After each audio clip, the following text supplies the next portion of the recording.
Basın hazırsa başlayalım arkadaşlar.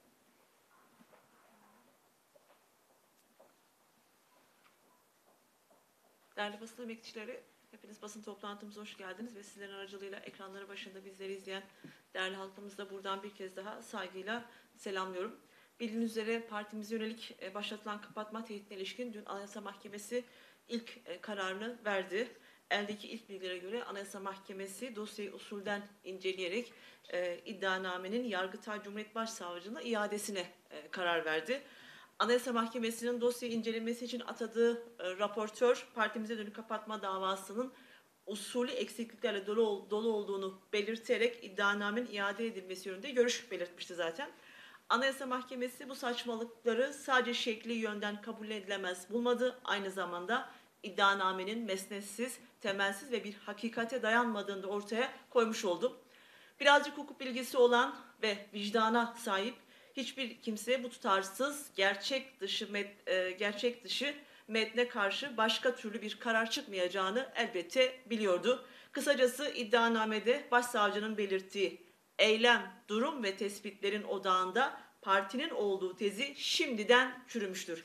İlerleyen günlerde esasa ilişkin gerçeklerin de dillendirileceğini umuyoruz. Değerli basın mensupları, bu kadar saçmalıklarla dolu, absürt ve hezeyanlar barındıran bir metin, hukuki bir metin olmadığını ilk günden itibaren bizler parti olarak söyledik. Anayasa Mahkemesi bu kararıyla başından beri dile getirdiğimiz gerçekleri bir kez daha teyit etmiş oldu. Bırakın bu metnin bir hukuki metin olmasını, herhangi bir polis karakolunun hazırlayacağı bir tutanağın ciddiyetinden dahi yoksun bir metindi. Görevlendirilen raportörün ve Anayasa Mahkemesi'nin kararı bizler açısından bu kadar hukuk garabeti de fazla anlamına gelmektedir. Elbette bu nihai karar değil, ancak Anayasa Mahkemesi bu karar ile iktidarın partimize karşı yürüttüğü intikam siyasetini deşifre etmiştir. Anayasa Mahkemesi bu kararıyla mezardan insanları çıkıp yargılayamazsınız demiştir. Yaşamını yitirmiş olmasına rağmen arkadaşlarımız sevgili Mehmet Dengirmir, Mehmet Fırat, yine İbrahim Ayhan, Fırat Yaman gibi isimlere siyaset yasağı istenmiştir. Hukuki zeminden bu kadar yoksun bir iddianame eğer kabul edilseydi halkın vicdanında derin bir yara açılırdı. Dolayısıyla Anayasa Mahkemesi bu kararını vererek en azından şimdilik demokratik siyasete ve evrensel hukuka aykırı olan bu oyunun bir parçası olmamıştır. Bu iddianame hukuki değil, siyasidir. Partimizin temsil ettiği tüm kesimleri, yürüttüğü muhalefet duruşunu hedefleyen ve tamamen siyasi intikam amaçlı gündeme getirilmiş bir davadır. Daha önce de belirttik, tüm baskı ve zorbalıklara, tüm siyasi soykırım operasyonlarına rağmen HDP inandığı yoldan ayrılmadığı için, tüm özel savaş politikalarını boşa çıkarttığı için, kısaca HDP ve onun ruhunu teslim alamadıkları için, mücadelesiyle güç getiremedikleri için zulüm yolu ile kapatmaya gidiyorlar. HDP ile siyaseten baş edemedikleri için onu, kanunu, bürokrasiyi şiddet aygıtlarına çevirip bize yöneltiyorlar. İşin özü budur. Çoğu zaman soruşturma aşamasında olan davalardan derlenmiş. Söz konusu adres, kimlik bilgileri, görev tanımları, bazı etkinliklerin tarih bilgileri ve yine partimizin MYK gibi organlarda yer alan arkadaşlarımızla ilgili bilgiler yanlış yazılmış, vefat eden insanların dahil edildiği torba dosyalar oluşturulmuştur. Deliller toplanmamış, adeta suç delilleri oluşturulmaya dönük büyük bir çaba gösterilmiştir. Bu iddianameyi hazırlayanlar sağa solu, aşağı yukarıyı, eğriyi doğruyu bağlayarak sonuç almaya çalışmışlardır. Önce kapatma davası açalım, sonra gerekli kanıtları oluştururuz demişlerdir. Durum bundan ibarettir ve biz bunu anlatmaya devam edeceğiz. Kamuoyu bu gerçekleri bilmelidir.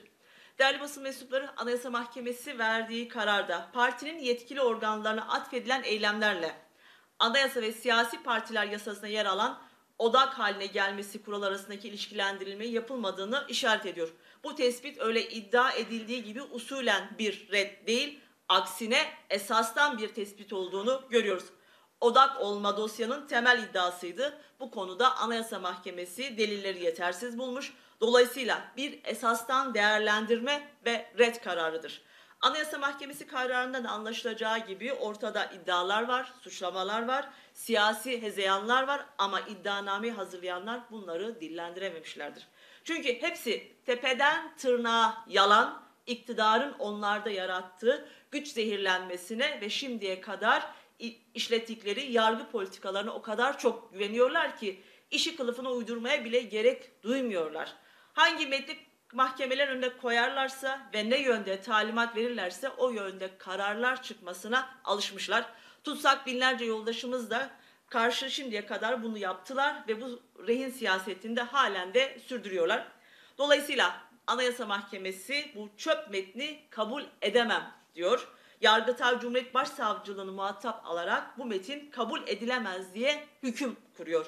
Ancak bunun karşısındaki ses iktidarın küçük ortağından geliyor. Yani dosyanın asıl savcısı bu karara itiraz ediyor. Üstelik bu kez HDP'nin kapatılması yetmez, Anayasa Mahkemesi de kapatılması acildir diyerek kendisinin istediği yönde karar vermeyen yargıyı tehdit etmeye başladı. Bu bir siyasi partinin dili değil, yargıyı hedef alan bir darbecinin dilidir. Bu ülkede daha önce anayasa kitapçığı fırlatıldığı için gerekçesiz her yer yerinden oynadı ama şimdi iktidar ve ortağı mütemadiyen anayasayı ihlal ediyor. Anayasa Mahkemesi'nin kapısına kilit vurmaktan bahsediyor ama belli çevreler bu durum normalmiş gibi yaklaşıyor. Bu artık kötülük ötesi bir durumdu ve biz bununla mücadele halindeyiz. Biz işleyen bu darbe mekaniğine karşıyız. Biz bu hınç ve kin hukukiyle mücadele edeceğiz. Biz tek bir kişi kalsak bile anayasal düzeni, demokratik kurumları, adaleti ortadan kaldırmaya çalışan bu çeteci zihniyetle mücadele etmeyi sürdüreceğiz. Altını çizerek belirtmek isterim ki burada tehdit sadece yargıya, Anayasa Mahkemesi'ne değil, aynı zamanda partimize yönelik kapatma davası dosyasına koydukları çözüm sürecine ve çözüm sürecinin bütün aktörlerinedir. Anayasayı da kapatmaktan bahsedenler iktidara hükmettiklerini açıkça ilan etmiş oldular. Aynı şekilde tehdit tüm partileredir, tüm muhalefetedir. HDP sonrası nasıl bir yol izleyeceklerini, her şeyi nasıl talan edeceklerini, içini boşaltacaklarını açıkça itiraf etmiş oluyorlar. Nasıl ki kayyum rejimi üzerinden yerel demokrasiye savaş açtılarsa şimdi de en üst merci olan bir kuruma aleni savaş açıyorlar. Babaların dükkanıymış gibi acilen de kapansın diyorlar. Buradan tekrardan sesleniyoruz. Ülke yönetimini evdeki musluk gibi gören ülkedeki her kurum ve yapıya, metrekareye düşen her muhalefete bir nefret beyanı bulunan şimdi de Anayasa Mahkemesi'ni kapatma çağrısı yaparak anayasal düzeni ortadan kaldırmakla tehdit eden Bahçeli'ye tavsiyemiz şudur. Kurumlara kapatma çağrısı yapacağına kendi içine kapansın ki içindeki faşist ruhla ve faşizmle yüzleşebilsin. Türkiye'nin yararına olan budur. Tüm Türkiye halklarına da sesleniyoruz buradan. Konu HDP olmaktan çoktan çıktı. Ülkenin en önemli kurumlarından olan Anayasa Mahkemesi'ne yapılan tehdit ortadadır.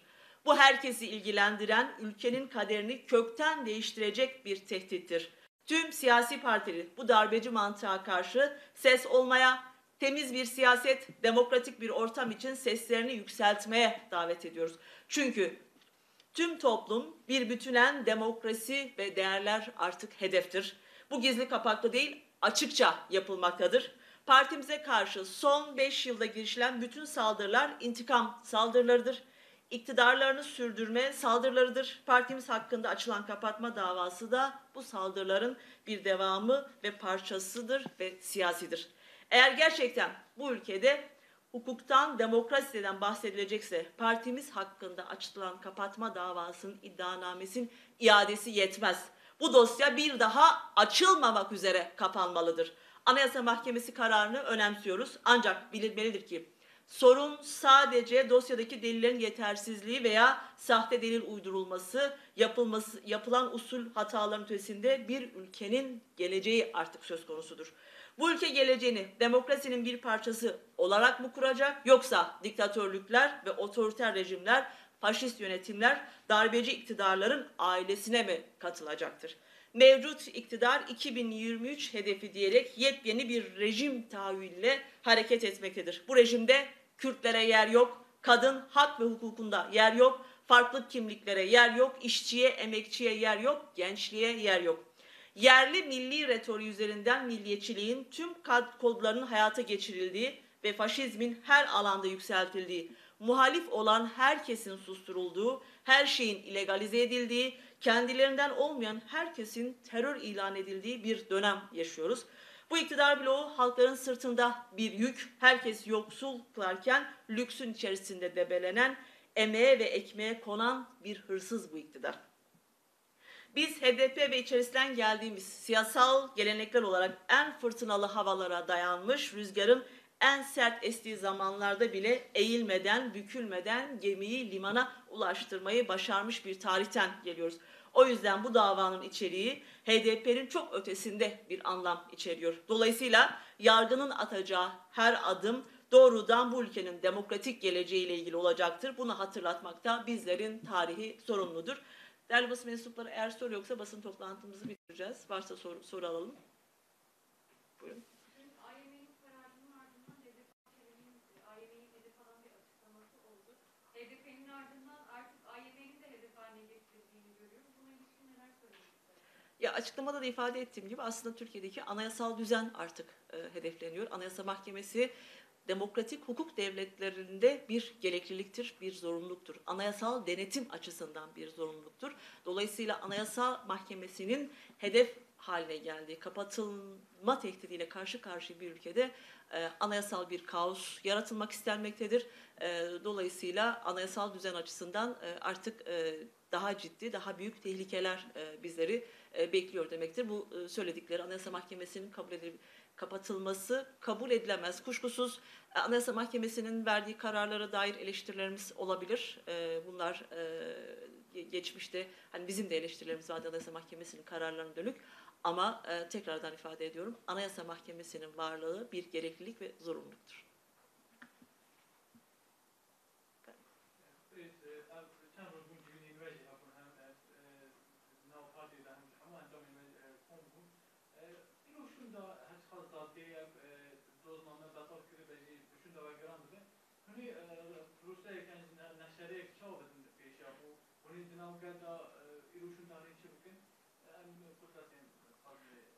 یم داخویان جگوت پیوسته کو ev doz tamami be gırtın yani tene retkirna Anayasa Mahkemesi'na ger dozgerji ve pevajo bigre ledi saji jibome dema parastına HDP dema kurtkırına demokratik siyasete dema kurtkırına mezinkırına HDP'ye em jiboreji karubaryon ku emi وکی بری امی برداوا بکن ام جبو کی پارتیا HDP ve mezin bebe kurt bebe jbo peşeroje gelin Türkiye ev peviste em jbo ve em karu kabat berdawam bikın.